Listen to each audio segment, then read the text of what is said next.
வாழ்க்கையில் பல காரியங்களை நம்மளால் செய்து முடிக்க முடியும். ஆனால் ஒரு சில காரியங்களை நம்மளால் செய்ய முடியாது. ஏன் முடியாது அப்படின்னா, அதை செய்வதற்கான திறனோ அதை செய்வதற்கான நம்மளுடைய ஆதாரங்கள், பொருளாதாரமோ எதுவுமே நம்மக்கிட்ட இல்லை. ஆகவே இது நம்மளால் அச்சீவ் பண்ண முடியாது, அது இம்பாசிபிள் அப்படின்னு சொல்லி நம்ம ட்ரை பண்ணுறது கூட மாட்டோம். அப்படி ஒரு சில அசாத்தியமான காரியங்கள் நம்முடைய வாழ்க்கையில் இருக்கும். ஆண்டவர் இன்றைக்கு என்ன சொல்கிறாருன்னா, அசாத்தியமான காரியங்களை அவர் செய்து முடிப்பார், உங்களுக்காக செய்து முடிப்பார் அப்படின்னு சொல்கிறார். அதுதான் ஆதியாகமம் 18ஆம் அதிகாரம் 14ஆம் வசனத்தில் சொல்லப்பட்டிருக்கு.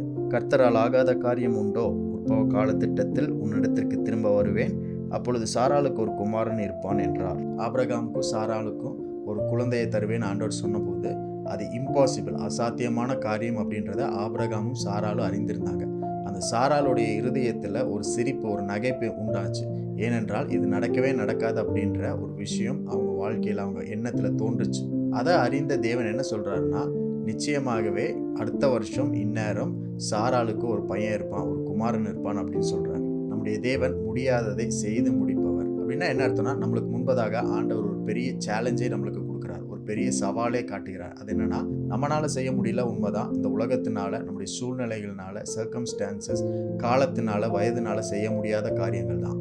ஆனால் தேவன் அதை உங்களுக்காக செய்து முடிப்பார். ஏனென்றால் அவர் அசாத்தியத்தை சாதாரணமாக செய்கிற தேவன். God challenges you. We cannot believe the impossible, but know that God does only the impossible. அசாத்தியமான காரியங்களை நம்மளால் நம்ப முடியாது, ஆனால் தேவன் செய்கிற எல்லா காரியமும் அசாத்தியமாகத்தான் இருக்கும். ஆகவே இன்றைக்கு இப்பொழுது நீங்கள் எதெல்லாம் முடியாது, சாத்தியமில்லை நீங்கள் நினச்சிட்டு இருக்கிறீங்களோ அவைகள் உங்களால் முடியல, உண்மைதான். உங்களுடைய பலத்தினால, உங்களுடைய திறமையினால, உங்களுடைய தரத்தினால, பொருளாதாரத்தினால முடியல, உண்மைதான். ஆனால் தேவன் உங்களுக்காக அதை செய்து முடிக்கிறவர். உங்களால் முடியாததை அவர் செய்து முடிக்கிறவர் உங்கள் வாழ்க்கையில் இருக்கிறார். அதை ரிமைண்ட் பண்ணுகிறார். ஆண்டவர் உங்களுக்கு ஞாபகப்படுத்துகிறார். ஆபிரகாமுக்கு எப்படி ஞாபகப்படுத்தினாரோ, அடுத்த வருஷம் இந்நேரம் இது செஞ்சு முடிக்கப்பட்டிருக்கும் அப்படின்னு சொன்னாரோ, அதே போல தான் இன்றைக்கும் நம்மளுக்கு அதை தான் ஞாபகப்படுத்துகிறார். உங்களால் இதுவரைக்கும் செய்ய முடியாதே தேவன் இந்த நாட்களில் உங்களுக்காக செய்து முடிப்பார். அதை நீங்கள் பார்க்க போகிறீங்க, பார்த்த ஆண்டவருக்கு நன்றி செலுத்த போகிறீங்க. இது காட்ஸ் சேலஞ்ச் ஃபார் யூ. ஆகவே உங்களால் முடியாது, இது மாதிரி முடியாத காரியங்களை நீங்கள் ஃபேஸ் பண்ணும் பொழுது ஒரே காரியத்தை நீங்கள் நினைவில் கொள்ளணும். நம்மளால் முடியல அப்படின்னா என்ன அர்த்தம்னா, கண்டிப்பாக இந்த காரியத்தை தேவன் நமக்காக செய்து முடிக்க போகிறாருன்ற ஒரு நம்பிக்கை, விசுவாசம் உங்களுக்குள்ளே ஏற்படணும்.